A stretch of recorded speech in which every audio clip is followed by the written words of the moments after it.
Hello duelists, Rustmarrow here, and I've got quite a piece of exciting Yu-Gi-Oh news for you guys. Konami has just revealed the 3 archetypes that will be featured in the upcoming deck build pack, Mystic Fighters. So allow me to introduce them to you guys.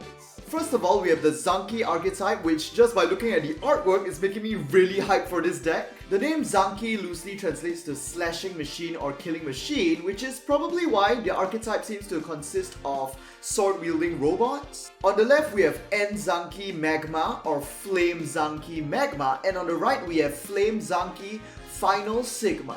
So just the fact that these two monsters featured here have the flame added in front of the Zankis seems to suggest that there will be sort of like this elemental subtypes to this archetype. So even though they are only revealing these flame Zankis now, I think we can actually expect to see, well, at least 3 other kinds of elemental Zankis, probably the earth, wind and water ones as well, because I mean typically those 4 main elements are how they usually build elemental archetypes in Yu-Gi-Oh!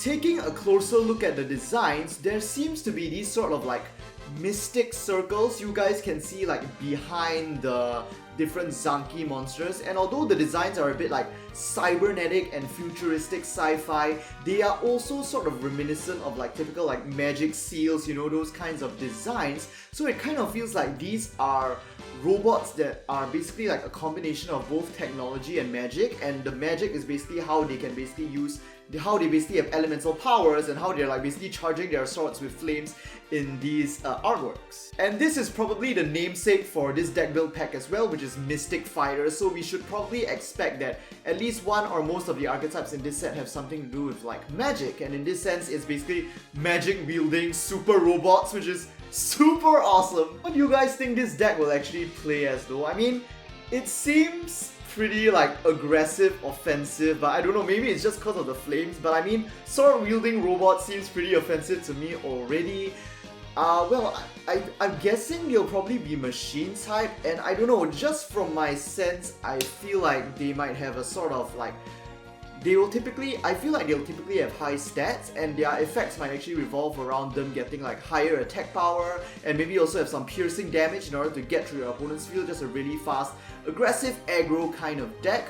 But I don't know how maybe they'll add this sort of like elemental overtone to it, like maybe if they attack monsters of a certain attribute, maybe they'll deal different kinds of damage or have different kinds of effects. It might actually be cool also if like there are certain spells or traps or maybe boss monsters whose activates different effects depending on the number of Zanki machines of different elements that you actually have on your field.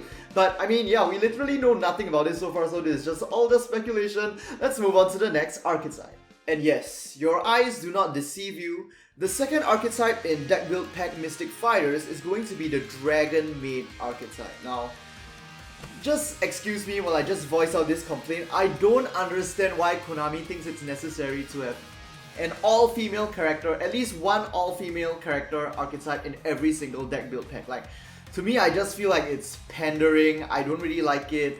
I mean, if you guys have been watching this channel enough, you'll know that I'm not really a fan of these kinds of archetypes. I'm okay with them as long as they kind of like fit into the original style of Yu-Gi-Oh, which has been kind of fine so far with like, you know, Trickstar, Marine Says, even Witchcraft. I mean, they all like were like magic users, characters that actually like do battle and fight, and they basically they still fit overall in the overarching Yu-Gi-Oh worldview, even though we have so many different kinds of diverse characters and archetypes in Yu-Gi-Oh. But this one, I don't know, this will probably be a minority opinion, but I wish that I wish they didn't make this archetype. It just feels so pandering, so fan servicey, just there to try to just sell these artworks and characters, and I don't know, I just don't like it. If I'm not wrong, I think there was also an anime recently that focuses specifically on a Dragonmaid character, so that just takes this to a whole new level of like marketing, commercialization, just making an archetype to sell to a certain portion of the fan base, and I don't really appreciate that. Like, at the very least, the art isn't too over the top, it's not too fan servicey unlike Vanguard's Bermuda Triangle, so I guess I'm still okay with that, but I'd really like to see more of the cards first. Hopefully Konami can prove to me that they're not just doing this solely for the fan service, and they're really gonna put in effort in order to try and make this like, you know, a proper archetype. Hopefully maybe with a bit more diversity in characters as well, but we shall see.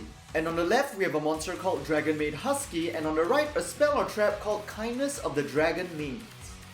But putting all the negativity aside, let's speculate a bit about how this archetype might actually function. I think the whole idea behind why they want to create an archetype like this is because, well, for me, if I were Konami, if I made an archetype like this, I'd use it as an opportunity to make more worm-type monsters. So, I don't know, but I mean, since they're Dragonmaids, maybe they're just gonna become Dragon-type in the end, but I think it will make more sense for them to be worm because, like, they're not full dragons, they're kind of like odd dragons, and that's basically what worms are. As for the playstyle, I don't know. I mean, just from the characters alone, I really have no idea. It's like, when you think of maids traditionally, you think of like servicing or being of service to customers and your masters, so I think generally the monsters of this archetype will have rather low stats and their effects won't really comprise of causing your opponent a lot of harm or destruction or disadvantage. Rather, the deck might actually focus on basically comboing between the cards in order to give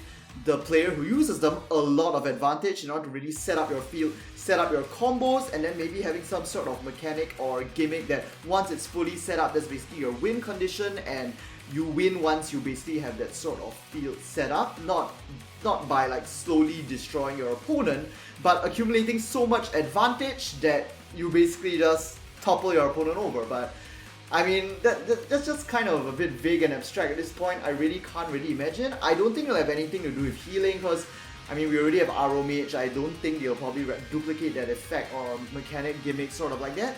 But anyway, let's move on to the final archetype. And finally, the third archetype in this set is going to be called the Generaid. Something important to note is that even though they are pronounced Generaid, their name is actually written as a single Japanese kanji, O, which basically means king or ruler.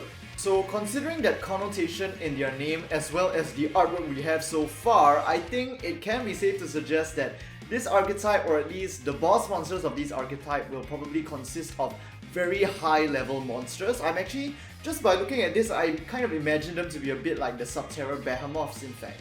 So on the left we have the Eternal King or Eternal Generaid, or Mugando, which sounds very similar to Jormungandr, which is the world serpent from Norse mythology, and as we can see, he is also a huge ass gigantic serpent in his own right, so maybe this archetype is sort of inspired from Norse mythology as well.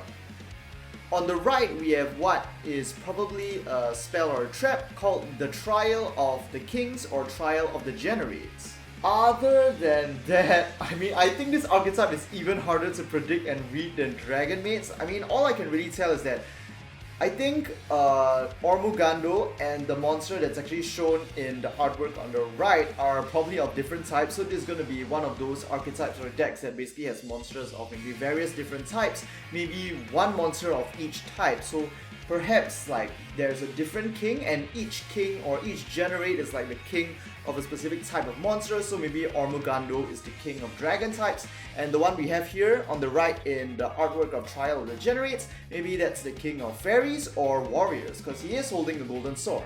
I gotta say though, I don't really like the design of the monster on the right, but I think Ormugando is really epic, so I'm just gonna wait for more information on how this deck is actually gonna play, because my mind is literally just drawing a blank now. It's just telling me big monsters, high level, and I don't know what else. Anyways, that'll be all for this short video. If you enjoyed it, do give it a like. Let me know what you guys think in the comment section down below. And don't forget to subscribe for more Yu-Gi-Oh! OCG videos. And I hope to see you guys in the next Yu-Gi-Oh! Video. Let's go and look ahead. Our chance and counter, front color.